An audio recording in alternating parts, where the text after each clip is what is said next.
ভাই ও মাঝি ভাই, ভাই যে হিসাবে ম্যাক করছে নৌকা কুলে ভিড়বে। ভাই বরিশালে মাঝি আছে, টেনশনের কোনো কারণ নাই। গেরিলা পদ্ধতি অবলম্বন করে নৌকা পাড়ে নিয়ে যাব ইনশাআল্লাহ ইনশাআল্লাহ। আজকে আগস্ট মাসের 1 তারিখ, তো শুক্রবার দিন বিকেলবেলা অনেক মানুষের সমাগম দেখেন, অনেক মানুষ, বিশাল সমাগম। আসি চিলপাড়া বিলে, এই পাশে হইল নদী আর বিলটা সামনে, লগে আছে আমরা রে যে বড় ভাই।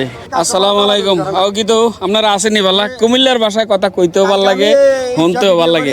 আমি এখন আজকে আপনারা এই জায়গাটা দেখাইতাম বুঝলা, খুব সুন্দর একটা বিল। আপনারা দেখছেন কিনা জানি না। আমি আর কামরুল ভাই যাইতাছি নাঙ্গলকোট থানার চিলপাড়া ফুটি বিলে যাওয়ানোর আগে ডাকাতিয়া নদী পড়ে। এই নদীতে অনেকেই নৌকা চড়তে আছে যারা পর্যটক হিসেবে এনো আইছে। আমি আর কামরুল ভাই বৃহস্পতিবার পরিকল্পনা করলাম যে 14 গ্রাম জামু সিউরা হইয়া, তখনও জানতাম না চিলপাড়াটা নাঙ্গলকোট থানাত পড়ছে। দুইজনে একখানে হইলাম ফদ্দের বাজার বিশ্ব রোড। দীর্ঘ একটা জার্নির পর আমরা আইয়া পৌঁছে গেলাম সিউরা। বিশ্ব রোড আমরা সিউরা বাজারের দিকে নেমে গেলাম গা। একজনরা জিগেলাম চিলপাড়াটা কোন দিকে, কয় যে সোজা যান।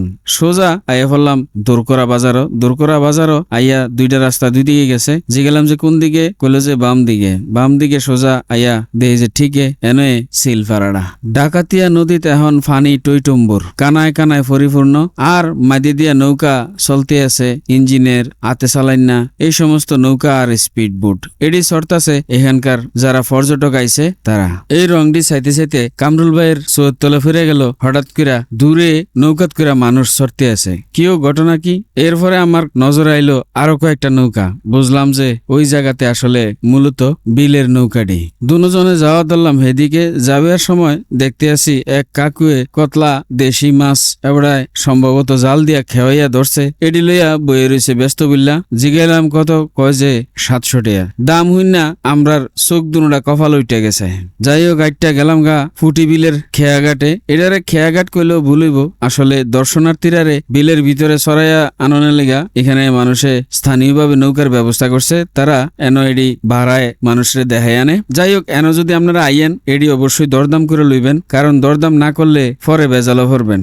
আমি আর কামরুল ভাই উঠে গেলাম নৌকাটার ভিতরে। আমরা দুইজনেই একটা নৌকা লইয়া ঘোরা শুরু করলাম। কতক্ষণ যাওয়ানোর পরে কামরুল ভাই কয় মাঝি কাকুরে, কাকু আপনার বইটাটা আমার দেন, আমি চালাই। কাকু কয় তুমি পারবানি। কামরুল ভাইকে আমি বরিশাল্লা বলা, আমি বইটা দিয়েও নৌকা বাইতাম পারি, এটা তো ঠেল্লা নেওয়ান লাগবো, দেন আমারে। একটা ধমকি দিল। এরপরে মুরব্বী এবারে রাত লাড়িটা দিছে, বাসটা দিছে। এবারে নৌকা খুব সুন্দর করে চালাইয়া লয়ে যেতে আছে।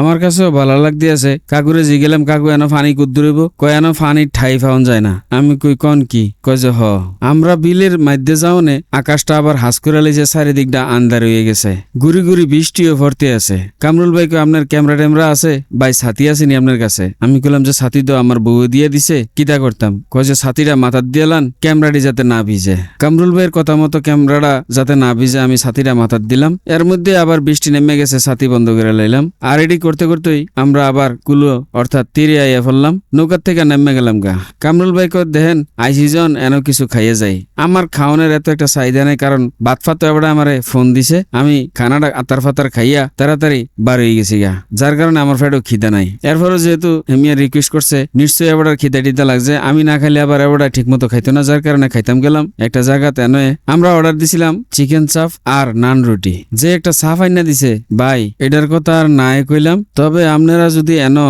আইয়া খাইতেন টাইতেন চান, তাইলে অবশ্যই খোঁজ খবর লইয়া তারপরে খাইবেন, কারণ এনো 4-5টা রেস্টুরেন্ট আছে ভালো ভালো খাওয়ানোর লেগা। এনো জিনিসটির দামও বেশি, আবার কোয়ালিটি এবং কোয়ান্টিটিতেও সমস্যা আছে। যাই হোক হেনতে আমরা বিল টিল দিয়া ফটো সেশন করে চলে এলাম। এবার রাস্তা ধরে আটতে আসি, দেখতে আছে দুনিয়ার মানুষ আইতে আছে, খালি বড় বড় গাড়ি লইয়া, যার যার সামর্থ্য অনুযায়ী আইতে আছে। কেউ আলিশান গাড়ি লইয়া আইয়ে, কেউ বাইক লইয়া আইয়ে, কেউ প্রাইভেট কার লইয়া আইয়ে, কেউ রিক্সা আর অটোত করে আইয়া পরে, কেউ সিএনজিত করে আইয়া পরে। এনো যদি আপনারা আইতেন চান, আপনারা দুই দিক থেকে আইতেন পারবেন। যারা ফেনী অথবা আশেপাশের এলাকার থেকে আইবেন তারা বিশ্ব রোড দিয়া সিউরা আইয়া পারবেন। সিউরাতে সিএনজি করে সিলফারা আয় করবেন। আর যারা নোয়াখালী, লাকসাম, মনোহরগঞ্জ এইসব এলাকা থেকে আইবেন তারা লাকসাম হইয়া আইতেন পারেন। সিলফারা কইলে সবাই আপনারা দেখাই দিব।